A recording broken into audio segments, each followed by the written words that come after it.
प्यारे दोस्तों, ये कहानी बड़ी ही इबरतंगेज और दिल दहला देने वाली है। ये कहानी एक अमीर लड़की की है और जैसे कि देखने में आता है कि अक्सर बड़े घरों या ज्यादातर अमीर घरानों की लड़कियां बिगड़ी हुई होती है और कुछ ऐसा ही मामला इस लड़की के साथ भी था। ये लड़की पढ़ी लिखी जरूर थी, लेकिन कुछ हरकतों में ये कुछ ज्यादा ही ज्यादती कर चुकी थी। और फिर एक वक्त ऐसा आया जिसके आने का किसी को पता नहीं होता है, यानी कि मौत का वक्त, और ये लड़की मर जाती है। और जो कुछ भी इसके साथ मरने के बाद हुआ वो बड़ा ही सबक आमोज और इबरतंगेज है।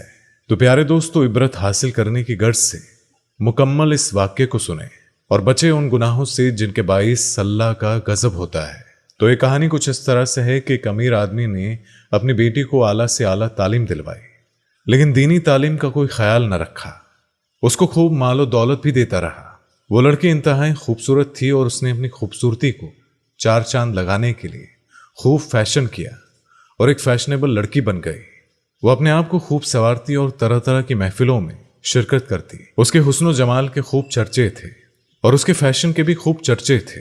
और एक वक्त आया कि किसी बीमारी के बायस उसको जवानी में ही मौत आ गई। उस लड़की के बाप को बड़ा ही दुख हुआ, उसको बड़ा गम लगा। उस आदमी की बड़ी ही तमन्ना थी कि बेटी जवानी में ही जुदा हो गई।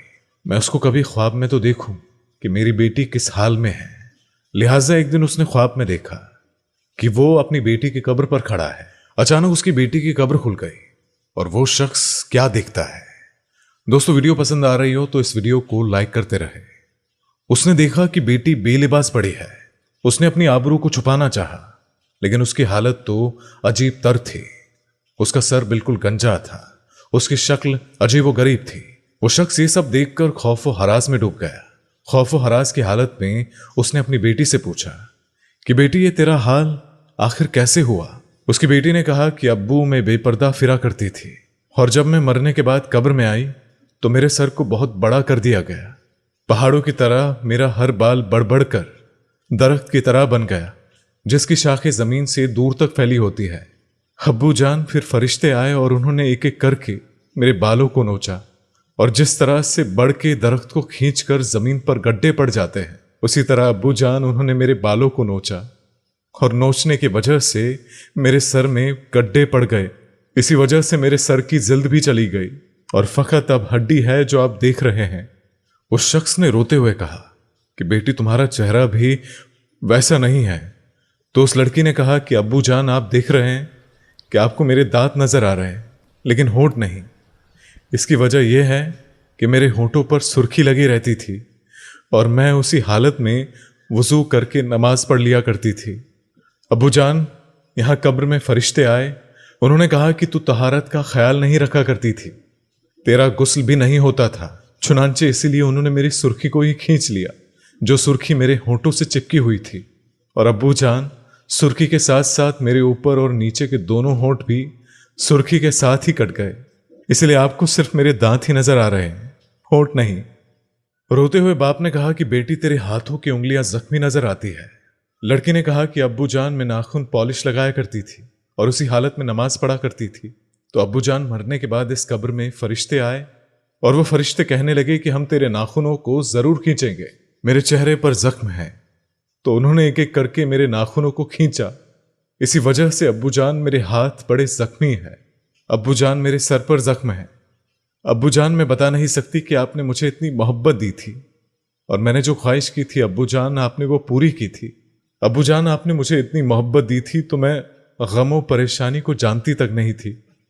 आपने मुझे शहजादियों की तरह पाला था, लेकिन अब्बू जान, काश आप मुझ पर एक एहसान और करते, मुझे दीन की तालीम भी दिलवा देते।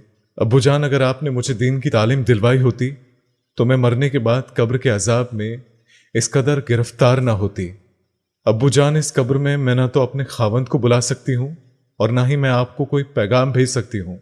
अब्बू जान, मैं यहाँ पर अकेली पड़ी हुई हूँ। फरिश्ते हर रोज आते हैं, हाथों में गुर्ज होते हैं और वो मेरी खूब पिटाई करते हैं। अब्बू जान, यहाँ मेरा दुख बांटने वाला कोई नहीं है, कोई भी नहीं है। लड़की रो रही थी, गिड़गिड़ा रही थी और वो शख्स खौफ व हरास में हड़बड़ा कर उठ खड़ा हुआ। वो शख्स खौफ व हरास में हड़बड़ा कर खड़ा उठा और जब उसकी आंख खुली तो उसको एहसास हुआ कि मेरी बेटी तो कब्र के अजाब में मुब्तिला है। वो शख्स खूब रोया और उसने अल्लाह ताला से तौबा इस्तगफार की। और इस बात पर नदामत करने लगा कि मैंने अपनी बेटी को दीन की तालीम क्यों नहीं दिलवाई। इसके बाद वो अपनी बेटी के लिए हमेशा दुआ किया करता था और अल्लाह ताला से रो रो कर कहता था कि या अल्लाह मुझे माफ फरमा, या अल्लाह मेरी बेटी को कब्र के अजाब से दूर कर दे, ऐ मौला मेरी बेटी को बख्श दे।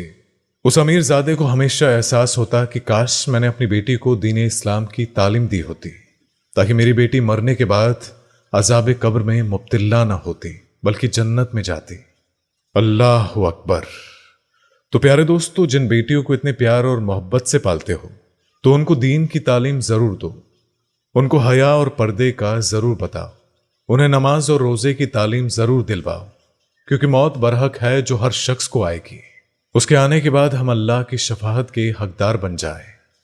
अल्लाह ताला हमें दीन इस्लाम से मोहब्बत करने की तौफीक अता फरमाए, तालीम इस्लाम के मुताबिक अपनी जिंदगियां गुजारने की तौफीक अता फरमाए।